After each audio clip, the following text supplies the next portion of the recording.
Paz do Senhor, irmãos. Carta de Paulo aos Colossenses, capítulo 2.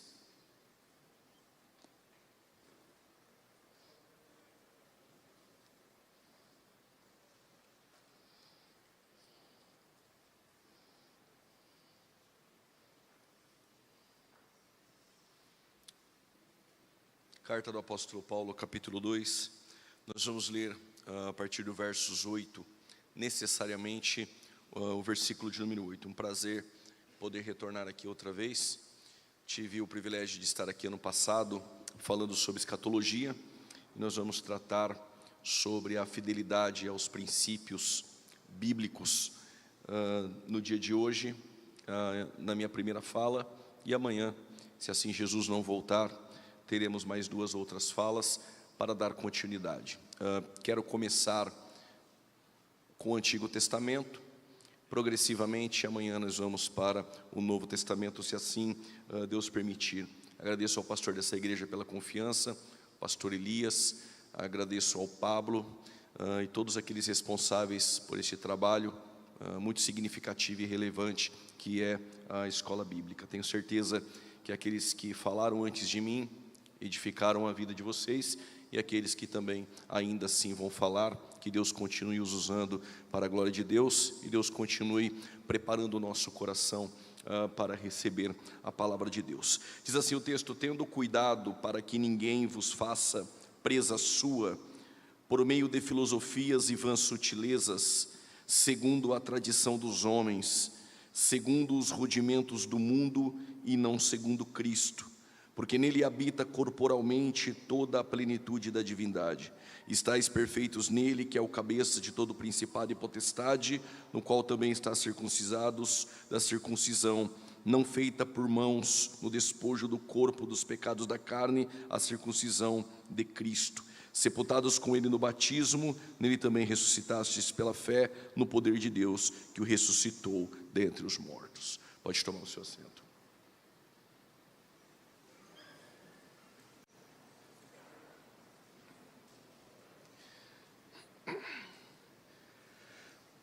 Nós vamos falar sobre a defesa da fé cristã.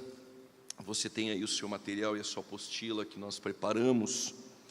E logo, neste primeiro ponto de contato com a apostila, nós temos aí, num período introdutório, a igreja tem sofrido ataques de heresias. Hoje nós podemos perceber, isso é perceptível, muitas heresias têm se infiltrado em nosso meio com o avanço das redes sociais.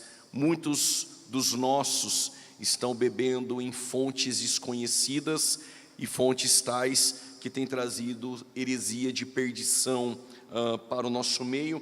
No decorrer do nosso ensino, nós vamos pontuar algumas seitas para que assim nós possamos discorrer acerca de cada uma de suas heresias, de pontos que tiram a glória de Cristo, por exemplo. E aí nós temos aqui a sutileza de Satanás no fim dos tempos. Estando firmes na palavra, poderemos desmascarar as sutilezas e ataques de Satanás contra a igreja de Cristo. E aí eu trato sobre os ardis de Satanás. Essa expressão ardis no grego tem a ver com desígnios, propósitos. Qual o propósito de Satanás? Quais os desígnios de Satanás nesse ataque à igreja de Cristo?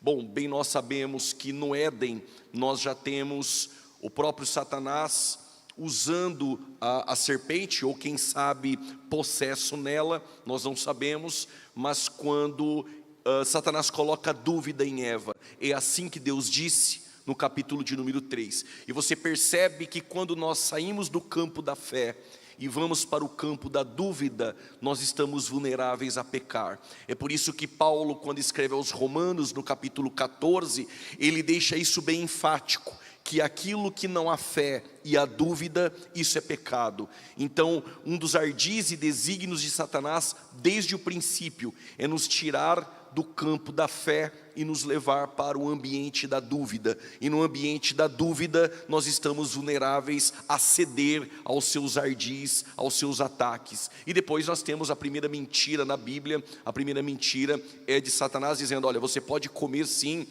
daquilo que Deus disse que não poderia. E aí nós temos Eva cedendo ao pecado. O desígnio de Satanás sempre é o mesmo, e principalmente no âmbito das heresias, dos ataques à igreja de Cristo, é levando os incautos no campo da dúvida. E no campo da dúvida fica mais fácil assim de seus ataques serem contra a igreja de Cristo. E aqui nós temos os seus disfarces. Quando nós olhamos para a fala de Jesus em Mateus capítulo de número 7, versículo de número 15, nós temos Jesus dizendo que os falsos profetas, eles vêm vestidos de ovelhas. Olha que interessante, vestidos de ovelhas. O disfarce de Satanás, a heresia nunca vem claramente como uma mentira, ela vem até com uma roupagem de verdade. Então, nestes propósitos, desígnios, ardis de Satanás contra a igreja de Cristo, tentando minar a igreja de Cristo com heresias, nós temos então Jesus Cristo falando que eles vêm vestidos de ovelha. A aparência até é, mas na verdade a substância é completamente adulterada e distorcida. Quando Paulo diz aos ministros em 1 Coríntios capítulo de número 4, e Paulo vai tratar que os ministros não poderiam adulterar a palavra de Deus, e essa expressão adulterar que Paulo faz o uso, era o que acontecia no porto em Acaia, quando os mercadores, eles acrescentavam algo à substância para poder render o produto para ter lucro. Paulo, vendo aquilo, ele disse à igreja de Corinto que nós, ministros da palavra, não podemos alterar a essência. A verdade é que Jesus está falando que eles vêm disfarçados. No disfarce, não vem como mentira claramente, vem com um pouco até de verdade, mas a substância nunca entrará em harmonia com a Bíblia Sagrada. E aí nós vamos ter aqui a Bíblia classificando esses tais falsos profetas. Paulo vai fazer o uso como falsos apóstolos. Depois nós vamos falar sobre isso provavelmente amanhã, os ataques à igreja de Corinto. E Paulo faz o uso de obreiros fraudulentos, que transfiguram em ministros de justiça. Até parecem ministros de justiça, até parece ser um dos nossos, até parece trazer a verdade, quando nós sabemos que estão completamente travestidos e não trazem em sua essência a verdade do Evangelho. E quando Paulo vai falar sobre as suas estratégias, em 2 Timóteo capítulo 3, versos 15, Paulo faz um outro uso. Enquanto Jesus diz que eles até têm aparência de ovelhas, Paulo vai dizer que eles têm aparência de piedade. Então observe que os ataques contra a igreja de Cristo têm seus disfarces, seus ardis, suas estratégias, mas sempre aparentemente levando a ser verdade, mas a substância não, a substância é mentira e a substância há erros, com palavras persuasivas. Olha o texto que nós lemos de Colossenses, capítulo 2, mas logo no versículo 11, os falsos mestres a quem o apóstolo se refere, estavam envolvidos com o legalismo judaico, a circuncisão, preceitos dietéticos e a guarda de dias, como a guarda do sábado, por exemplo. Hoje nós temos os adventistas do sétimo dia, nós iremos também falar um pouco sobre a questão da guarda do sábado. E aqui, falsos profetas no Antigo Testamento. Antes de entrar sobre os falsos profetas no Antigo Testamento, eu queria chamar a atenção dos irmãos a ter a compreensão dos 3 ofícios que Deus colocou à nação de Israel para que a nação viesse cumprir. A nação de Israel, ela começa através de um homem chamado Abraão e de sua esposa chamada Sara, e de Abraão então será formada uma nação, depois de Isaac e Jacó, os 12 filhos, como você bem conhece. Quando Deus tirou os hebreus da terra do Egito, e agora eles estão no deserto, quando Deus chamou Moisés no monte Sinai, importante lermos Êxodo capítulo 19, o versículo 5 e 6, necessariamente o 6, ali estão 2 ofícios da nação de Israel. Um desses ofícios é que essa nação seria um povo adquirido, essa nação seria uma nação santa, uma propriedade peculiar, mas seria um reino sacerdotal. E aqui nós temos dois ofícios da nação de Israel. Agora, pois-se diligentemente, ouvirdes a minha voz e guardardes o meu concerto, então sereis minha propriedade peculiar dentre todos os povos, porque toda a terra é minha. Verso 6, e vós me sereis reino sacerdotal e povo santo. Estas são as palavras que falará aos filhos de Israel. Então observe que a nação de Israel, ela tinha incumbência de carregar, na verdade, 3 ofícios. Aqui nós temos 2 ofícios, um reino e uma nação sacerdotal. O plano de Deus é que as 12 tribos fossem tribos sacerdotais e que a nação de Israel tivesse um rei, uma monarquia. Observe que não foi um erro de percurso quando a nação de Israel pediu um rei. Ainda não era o momento, mas já era um projeto de Deus dar um rei a essa nação. Quando nós lemos Deuteronômio capítulo 28, nós vamos ter regras reais para aquele que fosse rei. Então era do plano de Deus estabelecer um rei para a nação. Quando a nação pediu um rei e Deus deu Saul, foi Deus que escolheu, mas segundo o padrão do povo. Mas depois Deus vai colocar um rei segundo o seu padrão, e aí nós sabemos que é Davi. Então a nação de Israel seria uma nação sacerdotal e seria também uma nação real, mas também seria uma voz profética. Os 3 ofícios da nação de Israel são esses. O primeiro ofício é sacerdotal, o segundo ofício é real, não necessariamente tem que ser essa ordem, sacerdotal, real, e o outro ofício, o terceiro ofício, é um ofício profético. Como isso funcionaria? Quando as nações quisessem conhecer a Deus, passaria pelo ministério sacerdotal. As 12 tribos iriam representar,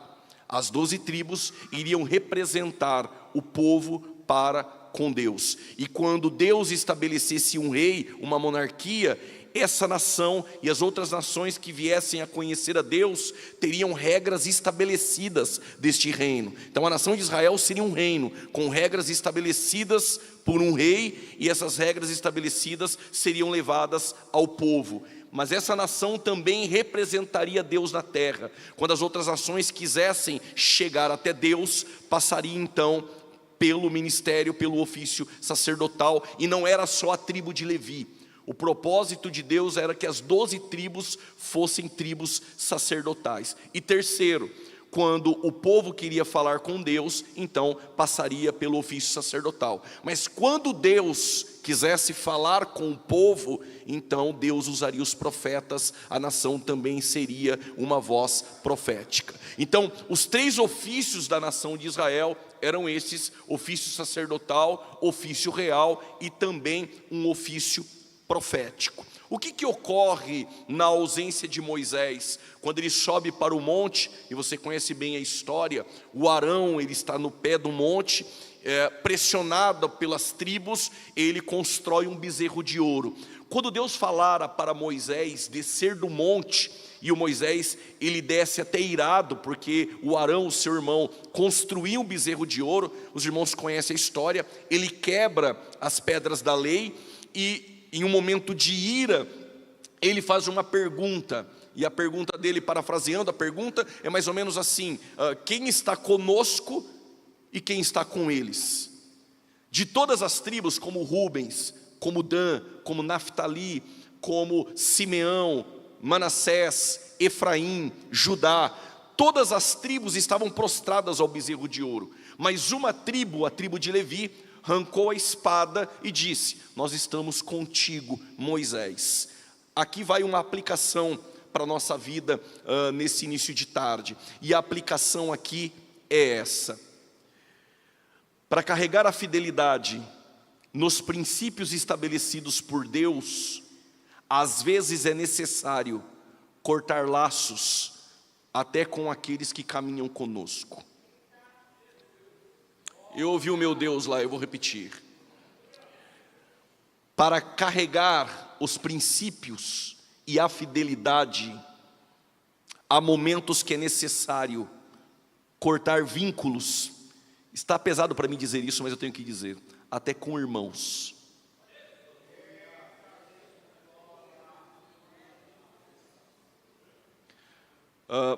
Laços de amizade não podem romper a fidelidade e os princípios, mas a fidelidade e os princípios se faz necessário romper laços de amizade.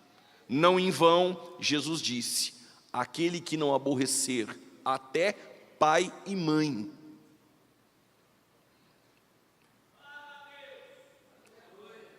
Para carregar a fidelidade, às vezes se faz necessário. Quando a tribo de Levi permanece fiel e carrega a fidelidade, e rompe com seus próprios irmãos tribais, morrem naquele dia 3.000 pela lei. E o Moisés sobe de novo ao monte. E o que Deus dissera a Moisés: a partir de hoje, a tribo que vai carregar a minha presença, ser sacerdotal, que vai entrar no Santíssimo, que vai entrar no lugar santo, é a tribo de Levi. Permita-me dizer isso: quem carrega a fidelidade por direito e por graça, carregará também a minha presença. Existem privilégios para aqueles que carregam a fidelidade e guardam princípios. Quem carrega a fidelidade e guarda princípios, também serão aqueles que carregarão a presença de Deus. Então, no Antigo Testamento, nós já temos uma certa corrupção, entre aspas, uma corrupção tribal, na idolatria, na adoração ao bezerro. E quando nós falamos de igreja, porque a igreja não está no Antigo Testamento, a igreja não é o Israel de Deus, a igreja era o mistério. Paulo vai falar sobre isso aos Colossenses capítulo 1, versículo 26 e 27, você percebe que a igreja era um mistério. Se a igreja era um mistério, os anjos não sabiam deste mistério. Nenhum profeta havia anunciado a igreja no período veterotestamentário, até porque a igreja só vai ser anunciada pela primeira vez na região de Cesareia de Filipe. Sobre esta pedra edificarei a minha igreja. A igreja, ela nasce na cruz do Calvário e ela vai ser inaugurada em Pentecostes. Então a igreja no Antigo Testamento ela não estava. Mas aonde eu quero chegar com isso? A tribo de Levi, ela carregou a fidelidade guardando princípios estes estabelecidos por Deus. Porque os 10 mandamentos, e nós sabemos que os 10 mandamentos é a base dos 613 preceitos. Eu não divido a lei, são 613 preceitos, mas o decálogo é a base para os 613 preceitos. E dentro do decálogo, a idolatria era algo que Deus havia estabelecido para que assim não fizesse. Quando a tribo de Levi, ela ignorou a adoração ao bezerro de ouro, se colocou ao lado de Moisés, ela estava sendo fiel aos princípios estabelecidos por Deus. O que eu quero já adiantar aqui para nós como igreja, é da mesma forma, quando nós somos fiéis a princípios que aqui são estabelecidos por Deus, nós temos também o privilégio de defender a fé e manter a presença de Deus neste lugar.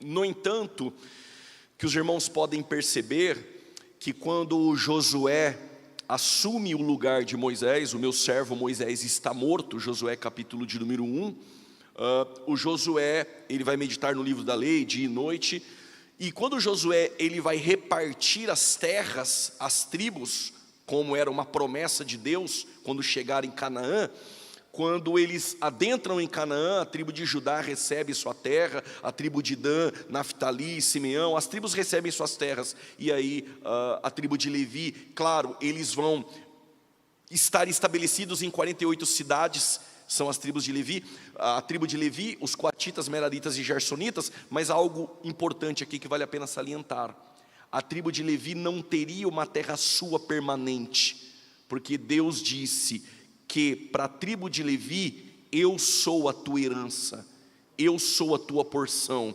Enquanto os outros teriam terras próprias, Levi não reivindicaria algo terreno, porque o Senhor disse, para a tribo de Levi, eu sou a sua porção, eu sou a sua herança. Por isso eu já te adianto algo aqui nessa tarde.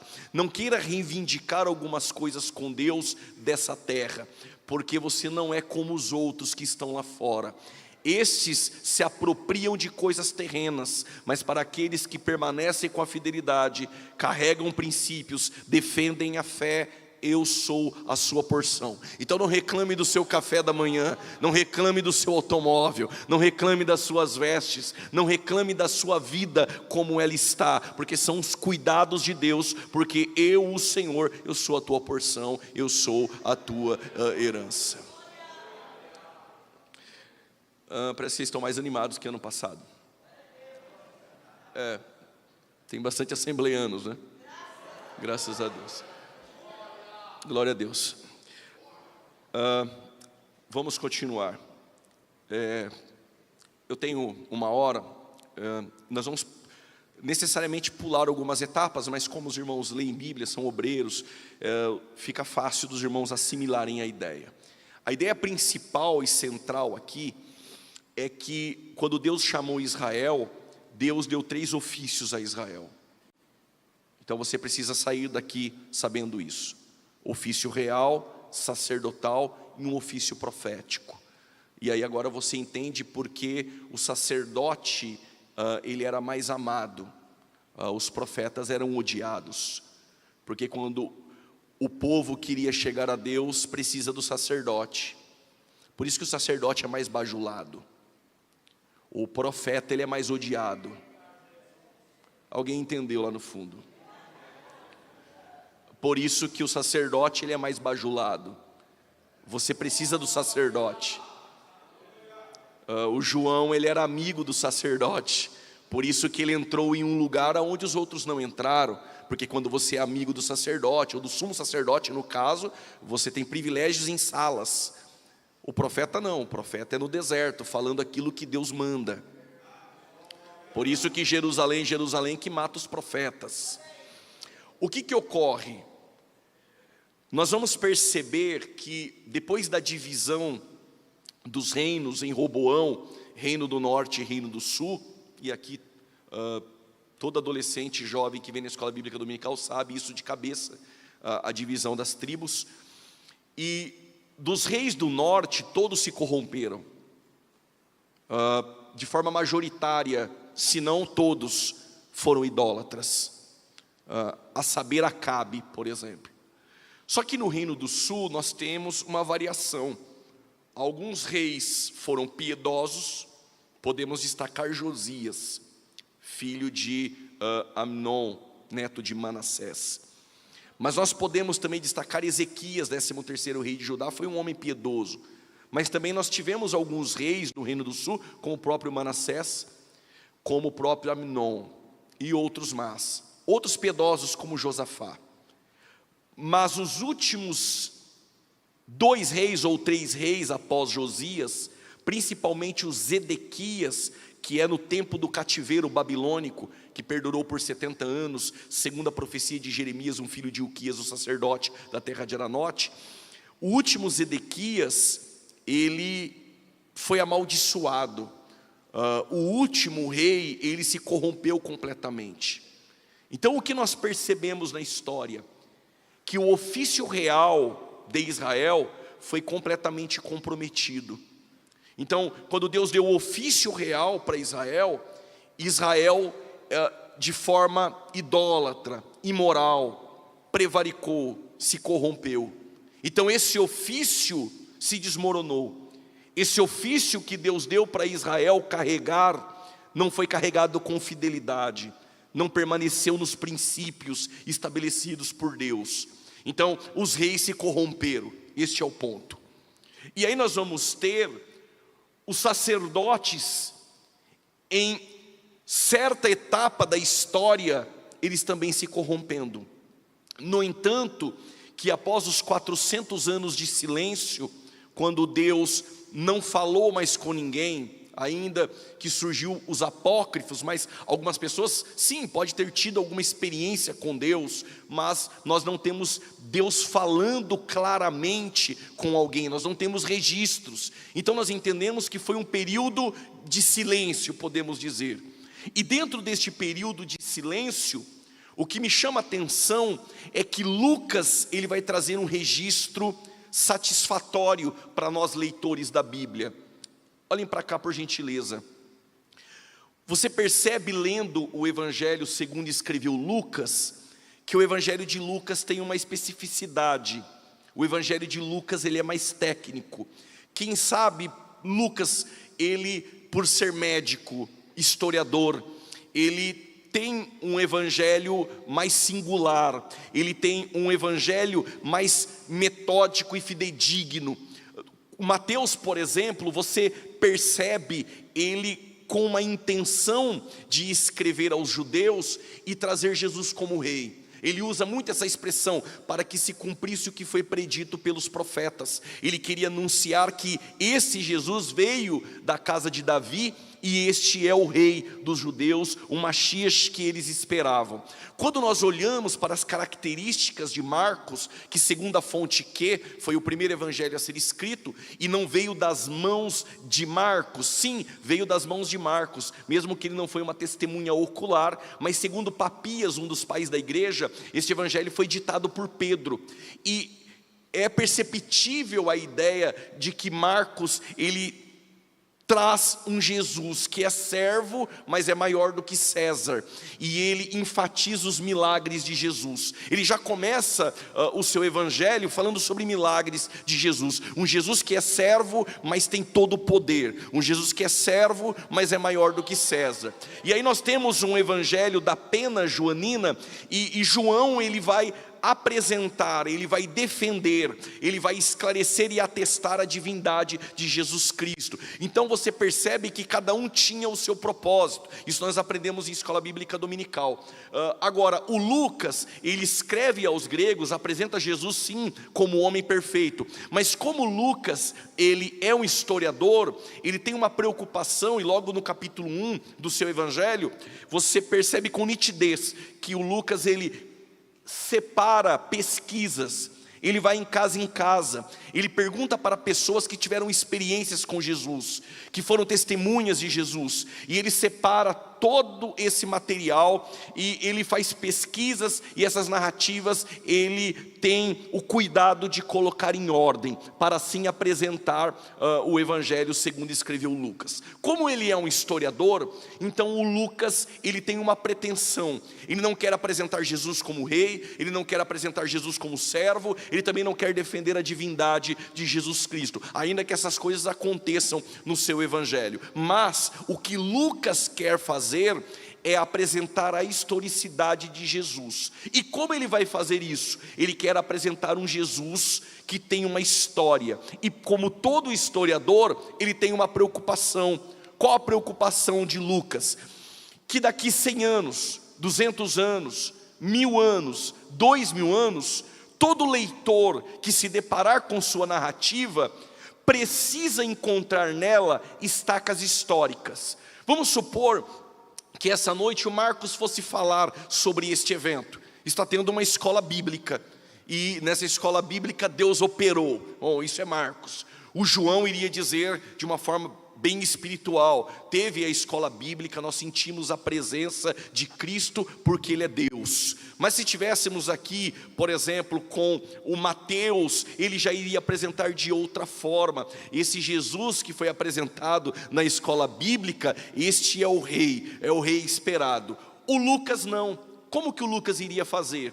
O Lucas ia citar, na data do dia tal, no dia da semana, terça-feira, onde o prefeito de Londrina, fulano de tal, o governador do Paraná, fulano de tal, o presidente da república, fulano de tal, e o pastor presidente da igreja Assembleia de Deus em Londrina, e naquele dia estava tendo uma escola bíblica. O que Lucas está fazendo? Ele está fundamentando estacas históricas. Para quê? Para que há 2000 anos, mesmo que algum não crente lesse, iria até ter dúvida se realmente Deus operou, ia ter dúvida se realmente nós sentimos a presença de Deus, mas de uma coisa eles iriam ter que se curvar. Eles iriam dizer, realmente, no ano de 2023 esse era o prefeito, no ano de 2023 o governador era esse, e o presidente da república também era esse, e o pastor presidente daquela igreja também era esse. Então, parece ter veracidade no que ele escreveu. Por isso que no capítulo 3, versos 1, olha o que Lucas está fazendo. Lucas está fazendo assim: no 15º ano do reinado de Tibério César, sendo Pôncio Pilatos governador da Judéia, e sendo Herodes o tetrarca, um governador da Galileia, e Filipe da Itureia de Traconites, e depois ele vai tratar de Lisânias, que ele é de Abilene. Aí você fica lendo e fala, para que tudo isso? Aí ele diz assim, versículo de número 2: e os sumos sacerdotes Anás e Caifás, vírgula, olhem para cá, o ofício real foi corrompido, o ofício sacerdotal, Lucas quer trazer uma denúncia. Só que como ele é médico, ele não vai dizer assim na sua cara, olha, a doença é essa. Ele vai em um diagnóstico com algumas palavras técnicas, aí ele coloca na mesa, e aí às vezes a gente leigo não pega, e aí às vezes vai até no Google, se não perguntar para o médico. Realmente, não, mas o que eu tenho? Quando Lucas, ele traz essas estacas históricas, 15º ano de Tibério, quando ele vai falando sobre Pôncio Pilatos, governador da Judéia, Herodes o tetrarca da Galileia, Filipe da Itureia, e aí de Abilene, Lisânias, aí ele para e fala assim, e Anás e Caifás, sumos sacerdotes. Por ser médico, ele é tão ético, que ele está falando o seguinte, o sacerdócio está corrompido. Só que para dizer isso ele usa o plural, porque não poderiam ter dois. O que Deus estabeleceu é um. Quando ele diz Anás e Caifás, sumos, ele está dizendo, lá dentro do templo está corrompido. O sacerdócio lá dentro está corrompido. Vírgula. Mas Deus não vai ficar em silêncio. Eu ouvi um aleluia ali no fundo. Eu então vou repetir. Mas Deus não vai ficar em silêncio. Porque enquanto o templo não tem Deus, e lá dentro está corrompido, e o ofício sacerdotal de Israel está corrompido, Deus não vai deixar de falar. Então o que Deus vai fazer? Eu vou mudar o local de culto. O culto vai ser lá no Jordão.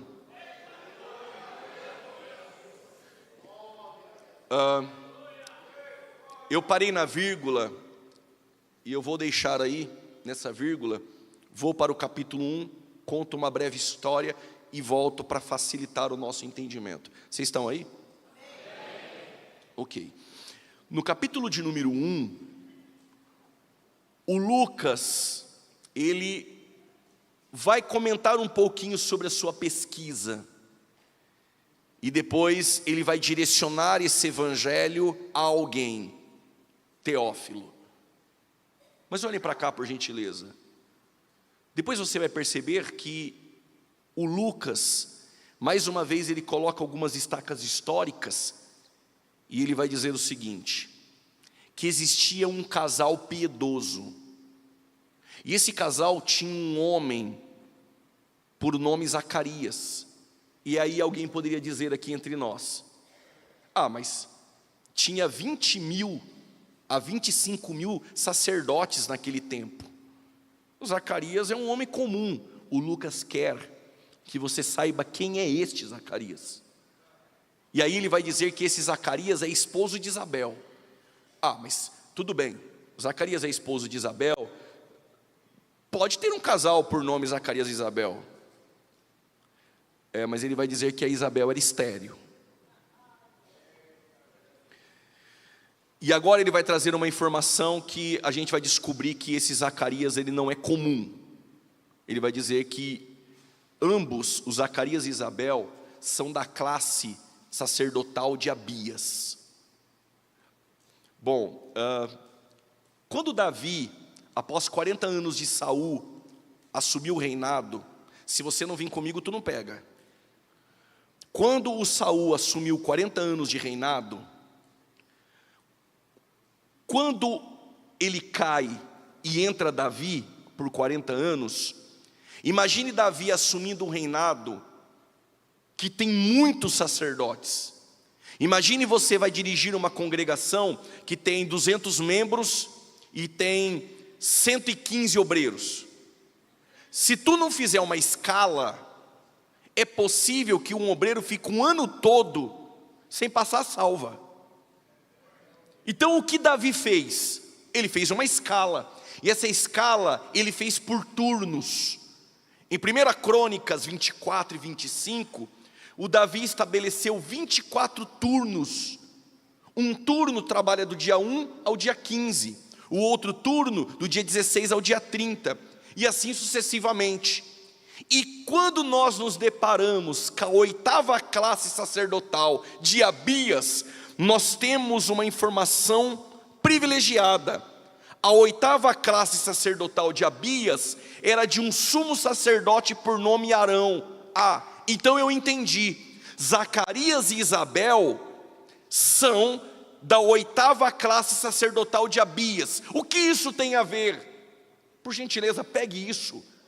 O que nascesse do ventre de Isabel, por prole, por nepotismo, por direito, tinha que ser sumo sacerdote. O que o Lucas está dizendo é: Anás e Caifás, sumos sacerdotes, estão corrompidos, vírgula. O verdadeiro sumo sacerdote eu vou mandar para o deserto, mas como o sacerdócio está corrompido, eu vou fazer dele um profeta, mas não ficarei em silêncio.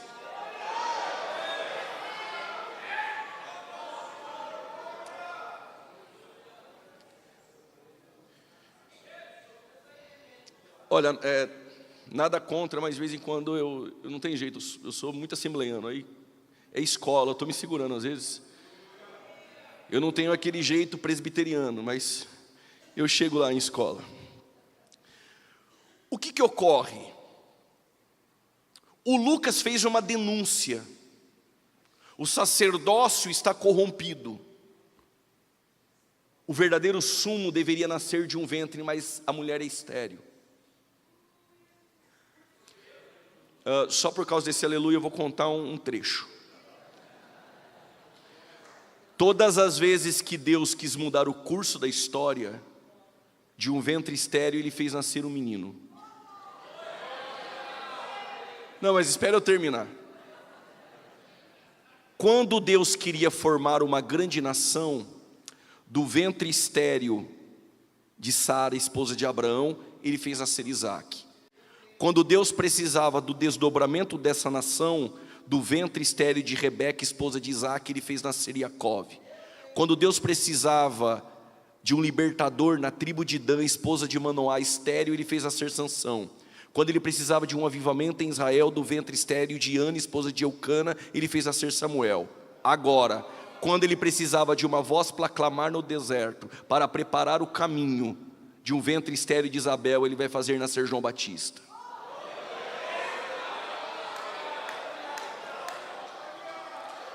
Mas quando Ele queria salvar alguém que não valia nada, que nem eu e que nem você, não foi de uma estéril, foi de uma virgem.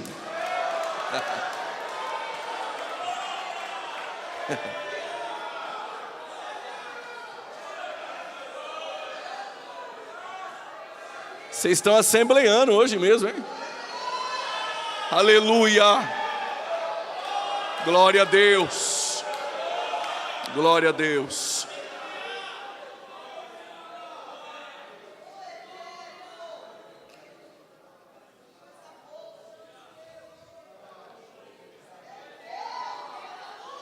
Aleluia. Então o que Lucas está fazendo, ele colocou estacas históricas para apresentar a historicidade.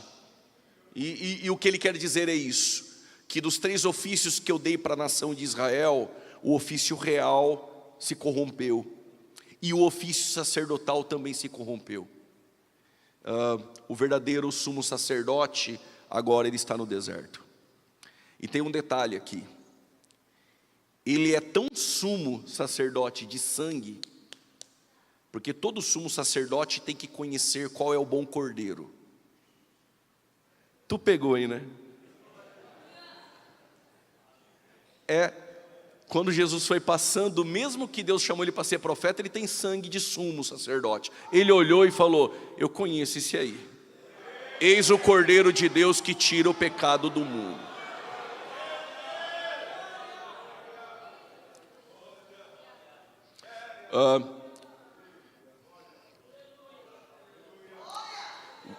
Vamos parafrasear.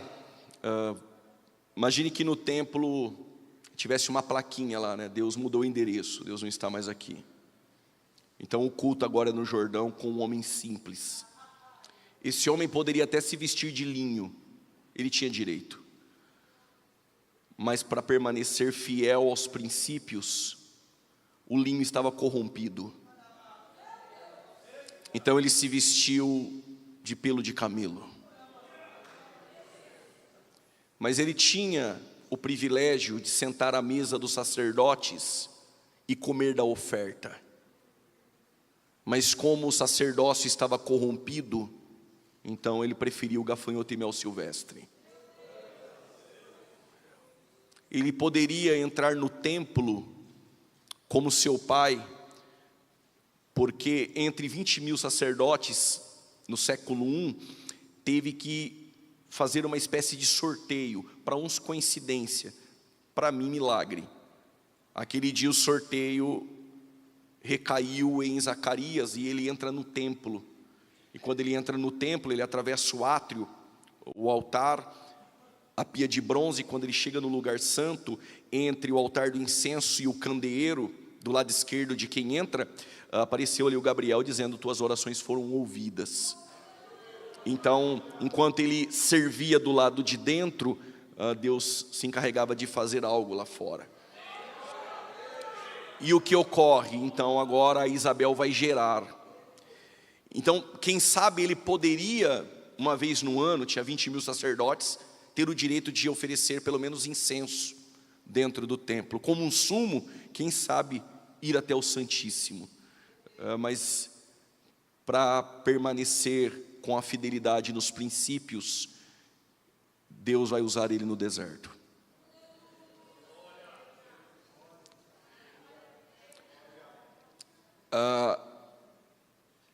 A cabeça de um crente que carrega princípios e é fiel a Deus, por isso que a igreja de Esmirna era uma igreja fiel, se fiel até a morte, dar-te a coroa da vida. A cabeça de um profeta como João valia metade de um reino. No entanto, que na festa, embriagados de Herodias, o Herodes perguntou para Herodias: pede o que você quiser e se você pedir meu reino, eu te dou metade. Ela falou: eu quero a cabeça de João. Porque não é porque Deus estava fazendo algo novo no Jordão que o princípio mudou. Eu acho que você não entendeu. Eu não vou ser mais claro, porque talvez eu possa afetar alguém. Então eu vou falar por parábolas. Por mais que alguns deixaram de ser assembleano raiz e querem mudar um pouquinho, não é porque Deus está fazendo algo novo, e Deus pode fazer. Sim, Deus pode fazer. Só que não é porque Deus está fazendo algo novo que o princípio muda. A palavra de João é a mesma. No deserto ou no palácio? Qual é? Arrependei-vos.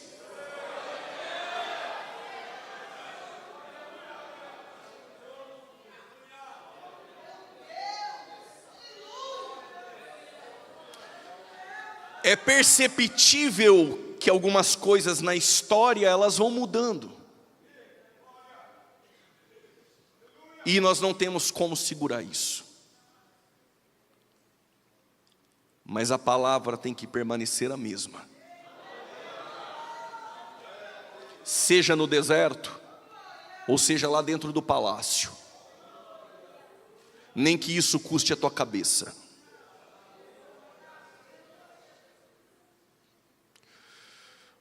Quando João ele perde a cabeça, então encerra-se o ciclo do ofício profético no período veterotestamentário, até porque o João ele é o último profeta do Antigo Testamento. O Novo Testamento começa na morte do testador, isso está em Hebreus 9. Quando o testador morre, então começa o Novo Testamento. Então o Novo Testamento não necessariamente começa em Mateus 1. Estou te dizendo isso porque o João Batista, então, ele é o último profeta do Antigo Testamento. Todavia, o ofício real corrompido, o sacerdotal completamente corrompido, é a denúncia lucana, depois de firmar estacas históricas. E o que Lucas está agora nos relatando, e não só em Lucas, mas no Evangelho mateano, ou marcano, ou até mesmo no joanino, é que o ofício profético também, ele se encerra nos moldes do período veterotestamentário. Então estes são os 3 ofícios que Israel fracassou. Mas esses 3 ofícios não podem deixar de existir. Então Cristo, ele cumpre os 3 ofícios.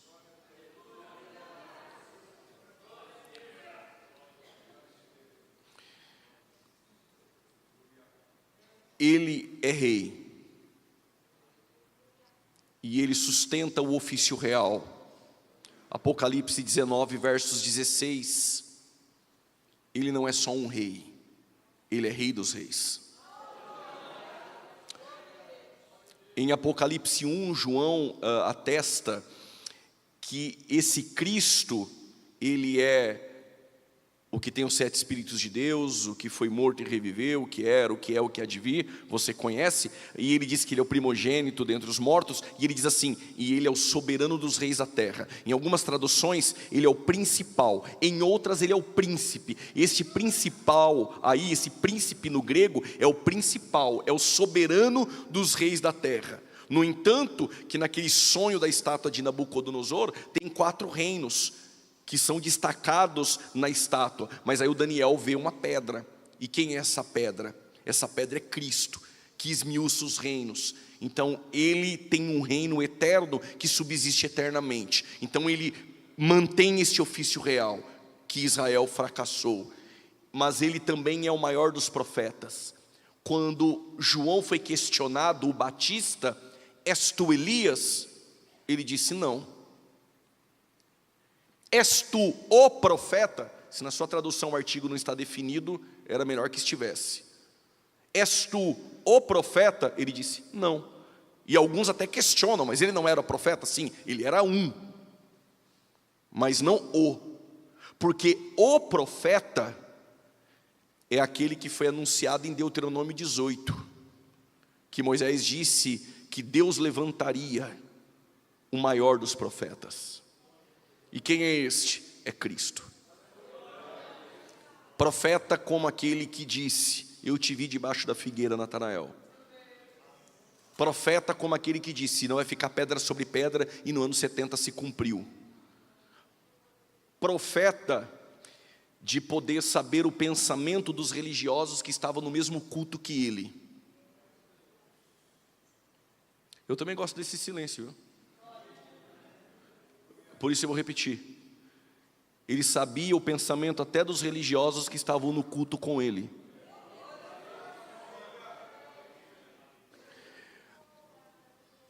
Quando ele vai curar um homem que vai sair por uma porta que nunca entrou, até porque entrou pelo telhado e vai sair pela porta, escapou. E quando Jesus foi curar aquele paralítico, os fariseus não disseram. Eles só pensaram, porque eles iam para o culto, mas eles cruzavam a perninha e eles ficavam olhando assim, ó, para ver se erra, para ver se não dá certo. No culto no Jordão, eles também iam para ver o que estava acontecendo. E aí Jesus falou assim: por que vocês pensam mal em vossos corações? Então, essa tarde, se você não quer que Jesus saiba teu pensamento, é melhor que você nem pense.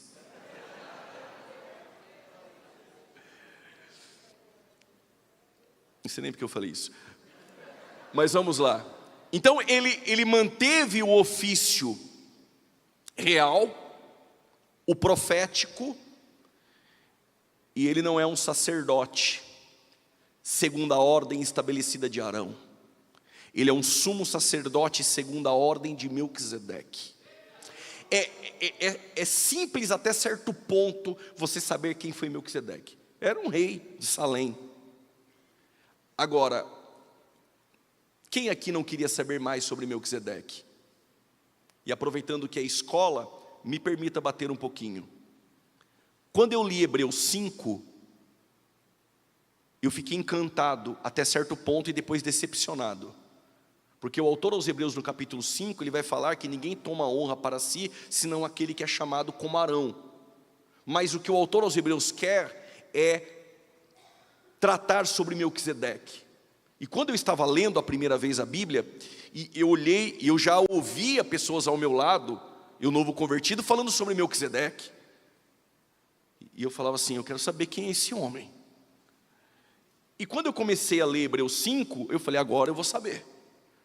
Quando ele vai falar sobre Melquisedeque, ele para. E aqui eu vou parafrasear a minha fala.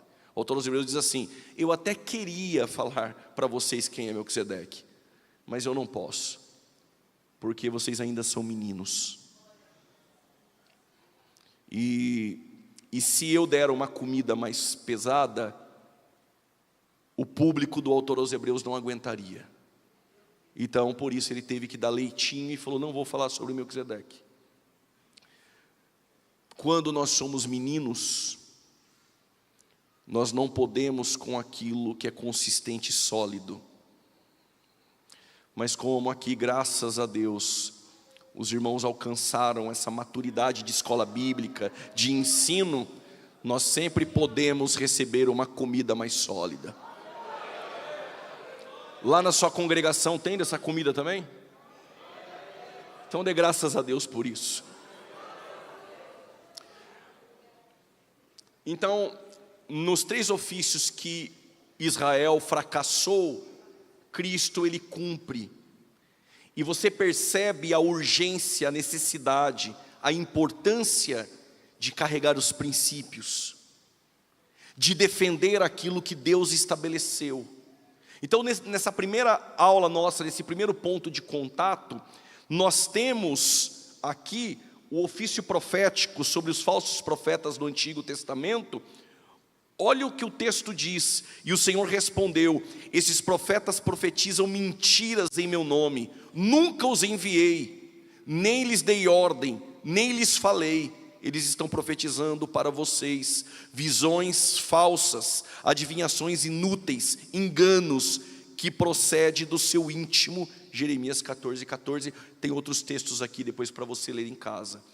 O que Jeremias está dizendo é que já existia falsos profetas, com falsas profecias, dizendo assim diz o Senhor, quando Deus nunca disse. E isso parece atual, só tem uma mudança. No tempo de Jeremias, Jeremias dizia: o cativeiro é 70 anos, capítulo 25, versos 11. Mas um profeta por nome Ananias, um falso, dizia que o cativeiro seria 2. Para ficar bem com o rei, ele aliviava até o juízo de Deus, que era iminente e estabelecido. Hoje não é diferente. Tem os falsos profetas que se apresentam para estar bem com todo mundo. Por isso eu digo que o ofício profético, logo no começo da minha fala, ainda introdutória, que o sacerdote era mais amado pelo povo do que o profeta. Porque o povo precisava do sacerdote, do sumo sacerdote. Mas quando Deus queria falar com o povo, era pelo profeta. Por isso era tão odiado. Pergunte para Acabe, pergunte para Micaías, porque ele foi tão odiado. Por dizer o que Deus mandou. Então, hoje, alguns falsos profetas querem estar bem com todo mundo. E não só falsos profetas, falsos teólogos. Sabe por que falsos teólogos? Quando vêm nas nossas igrejas, eles até parecem assembleanos, mas depois você assiste eles fora dos nossos arraiais, porque deram nossos púlpitos para eles, lá eles falam mal da gente. Só que quando eles vêm na nossa igreja, você come na mão deles. Vocês estão aí?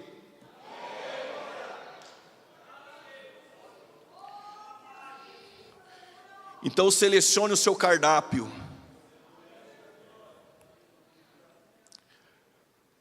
Outros ficam em cima do muro. Sabe por quê? Porque se posicionar, perde metade dos seguidores. Então eu não me posiciono, para mim é indiferente aqui ou aqui, porque não é essencial, mas ele sabe o que é a verdade. Mas não se posiciona para ficar bem com os outros. Ouviu meu Deus ali? Foi, né? Hoje os falsos profetas querem estar bem com todo mundo. Quando não, cobram em suas lives alguns pics para revelar algumas coisas que Deus não revelou, para profetizar o que Deus nunca falou. Porque as irmãs são mais sensíveis, e começa a pregar aquela melancolia com aquele fundinho musical, até eu choro. Aí quando vê a irmã chorando, pronto, Deus está vendo tuas lágrimas, e aí vai. Cuidado com os falsos profetas. Segundo Antônio Gilberto, que descansa no Senhor, descansa o corpo, a alma e consciência. Ele disse que os dons do Espírito Santo, a lista que está em Coríntios, capítulo 12 da primeira carta, que eu classifico 9, mas alguns estão no plural, todos são necessários. Mas o discernimento do Espírito Santo é o que se faz mais necessário nos dias de hoje, para saber o que é de Deus e o que não é de Deus.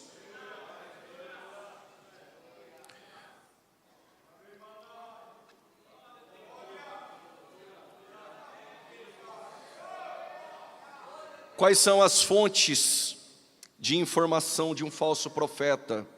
Assim diz o Senhor: não dei ouvidos às palavras dos profetas que profetizam entre vocês e que os enchem de falsas esperanças. Falam as visões do seu coração, não o que vem da boca do Senhor. Jeremias 23, versos de número 16. Olha como Deus trata os falsos profetas. Adúlteros, Jeremias 23, 14. E por que adúlteros? Porque adulteravam espiritualmente.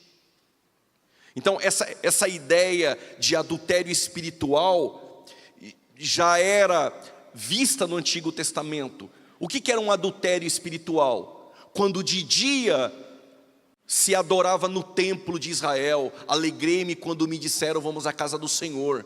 E aí nós entoávamos cânticos e salmos a Deus. De dia nós o amamos, porque somos esposa, a Israel, a esposa. Mas à noite se prostituía com os deuses de Baal. Isso era um adultério espiritual. Como eu sou teólogo e pregador, agora vou usar o pregador. Hoje acontece isso. À tarde, adora e ama a Deus e dá glória a Deus no culto. Mas no outro dia se relaciona com o mundo, isso é adultério espiritual. Sofonias os chama de levianos, Isaías os chama de bêbados, Jeremias também volta a chamá-los de perversos, Jeremias chama eles de mentirosos e relacionados à feitiçaria e a adivinhações. Então, nessa nossa primeira parte, nesse primeiro ponto de contato, nós temos Israel carregando os 3 ofícios e se corrompendo nos 3, Cristo vindo e cumprindo os 3, e quando ele estabelece a igreja na terra, 1 Pedro capítulo 2, versos 9, aqui eu encerro. 1 Pedro capítulo 2, versos 9, eu e você também carregamos esses 3 ofícios. Vós sois geração eleita, sacerdócio real, nação santa, o povo adquirido, para que anuncieis as virtudes daquele que vos chamou das trevas para a sua maravilhosa luz. Olhem para cá. Por que nós somos de uma família real? Porque Hebreus capítulo 2, nós somos irmão de Cristo. Filhos de Deus, pertencemos à família real. E as regras do reino, Mateus capítulo 5, 6 e 7, as bem-aventuranças, arrependei-vos porque é chegado o reino dos céus, no capítulo 4 de Mateus, a proposta era o reino milenário estabelecido na terra. Como eles rejeitaram o rei, então as regras do reino agora são morais aplicadas à igreja. A igreja não é o reino, a igreja é uma manifestação do reino, porém a igreja faz parte da família real. Nós também cumprimos o ofício sacerdotal, e ele nos fez reis e sacerdotes. Nós somos representantes dele na terra. Porém, há um mediador entre Deus e os homens, é Cristo. Mas nós levamos este povo perdido a Cristo. E você também é uma voz profética. Eu percebi a igreja nesses últimos dias sendo uma voz de tudo, mas se esqueceu de ser a voz profética. A igreja anuncia quem nos tirou das trevas, anuncia as virtudes daquele que nos tirou das trevas para a sua maravilhosa luz. Eu tenho 3 minutos. Amanhã nós iremos falar da igreja estabelecida, a primeira viagem missionária, qual foi o primeiro embate na defesa da fé de Paulo com a igreja da Galácia. Quais foram as dúvidas que entraram na igreja de Tessalônica, depois de escrever a primeira epístola, que fez com que Paulo escrevesse a segunda? O que aconteceu em Corinto, depois de Paulo ficar por 1 ano e 6 meses lá, na segunda viagem missionária, após pregar no Areópago em Atenas e fundar a igreja em Corinto? Quem são os falsos profetas e apóstolos que surgiram lá? Qual foi o embate? O primeiro concílio da igreja em Atos capítulo de número 15, porque houve a necessidade. Depois nós vamos perceber os embates também de Pedro, de Judas na defesa da fé. E também do apóstolo João, o velho João, tendo embate já com o gnosticismo. E aí você percebe que a igreja sempre sofreu ataques, ardis de Satanás, estratégias para minar a igreja de Cristo com falsas heresias. E isso não ficou só no campo da igreja primitiva. Você vai perceber entre os pais da igreja que surgiu diversas heresias. Surgiu, por exemplo, o modalismo, que é uma extensão do monarquianismo. O monarquianismo dinâmico. Depois nós temos esse monarquianismo em uma ideia modalista, depois com os sabélios, e aí hoje nós temos as testemunhas de Jeová, aquilo que nós conhecemos como unicismo, que tem crescido muito. Algumas igrejas judaizando seus cultos, com candeeiro no culto, com arca, com levitas. Há uma necessidade da igreja, não só cutuca teu irmão, levanta a mão, fala para 2 ou 3. Há uma necessidade premente na igreja, de não só decorar músicas do culto que a gente ensaia na semana para cantar para homens no domingo. A igreja também foi estabelecida para a defesa do evangelho, para a defesa da fé. Deus abençoe em nome de Jesus.